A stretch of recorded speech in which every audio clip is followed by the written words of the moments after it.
এটাই আরেকবার একটু বলেন যে আমার মোট গ্রাহক কত? আমার মোট গ্রাহক 2,40,000। 2 লাখ চলে। এই মুহূর্তে কি অবস্থা আপনার এই ডিস্ট্রিবিউশন? মুহূর্তে আমাদের 12টায় আমার চাহিদা ছিল 98 মেগাওয়াট, আমি পেয়েছি 83 মেগাওয়াট এবং লোডশেডিং আছে আমার 15 মেগাওয়াট। যে আমি বলছি আমার 6টায় আমার চাহিদা ছিল 76.5 মেগাওয়াট, আমি লোড পেয়েছি 69 মেগাওয়াট, 7.5 মেগাওয়াট লোড ছিল। আমার 7টায় ছিল 75.5 মেগাওয়াট, আমি 68 মেগাওয়াট পেয়েছি, 7.5 মেগাওয়াট লোডশেড ছিল। আমার 8টায় ছিল, সকাল 8টায় ছিল 77 মেগাওয়াট চাহিদা, আমি পেয়েছি 66 মেগাওয়াট, লোডশেড ছিল 11 মেগাওয়াট। আমি 9টায় আমার চাহিদা ছিল 81 মেগাওয়াট, আমি পেয়েছি 67 মেগাওয়াট, লোডশেড ছিল আমার 14 মেগাওয়াট।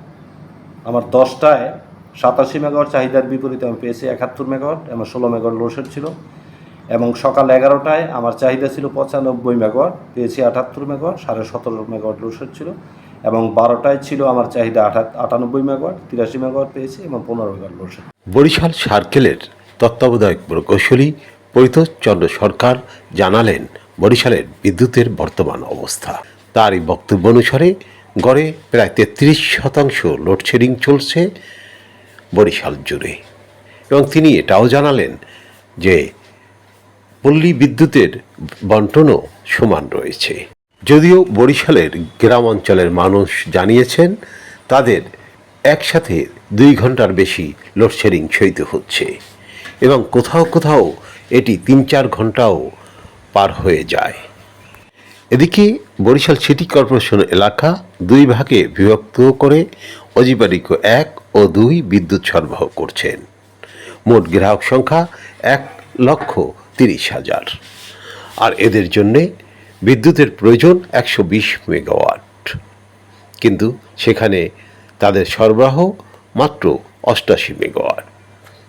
যে বর্তমান পরিস্থিতি, এটাতে মানুষের দুর্ভোগের একটা কারণ, এ ব্যাপারে কোনো সন্দেহ নেই। কারণ এখন আমাদের ঋতুর দিক থেকেও গরমের দিন, এখন আমাদের বিদ্যুৎটা বেশি প্রয়োজন, সেই হিসেবে বিদ্যুতের অনেক ঘাটতি, এটা অস্বীকার করার উপায় নেই। কিন্তু বৈশ্বিক পরিস্থিতি যা অবস্থা, সেটা হয়তো আমরা মানায় নিয়েছি বা মানায় নেওয়ার চেষ্টা করি, কিন্তু এর থেকেও যদি তীব্রতা হয় সেটা আমাদের জন্য অসহনীয় হবে।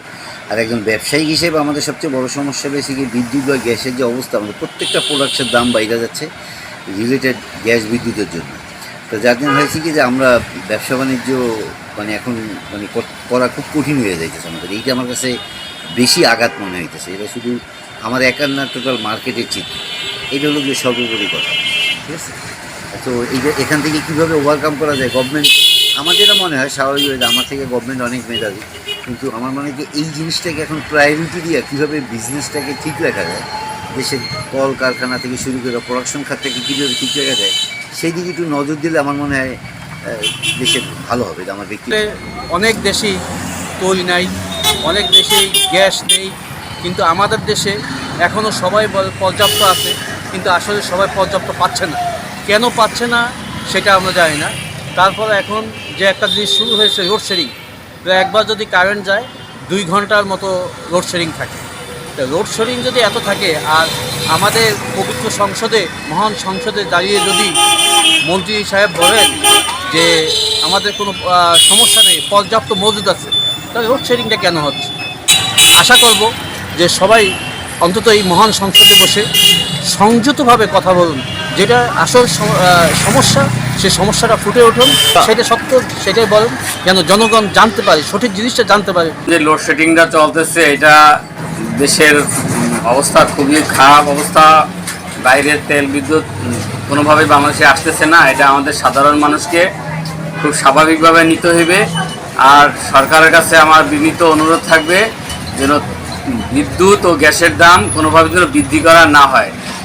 সাধারণ মানুষ এমনি খুব কষ্টের ভিতরে আছে, তৈল এবং গ্যাসে এবং বিদ্যুৎ দাম যদি বৃদ্ধি পায়, এটা সাধারণ মানুষের খুব কষ্ট হয়ে যায়।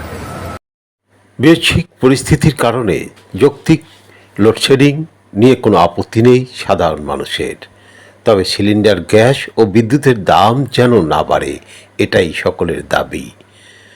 আরিফ আহমেদ, বরিশাল।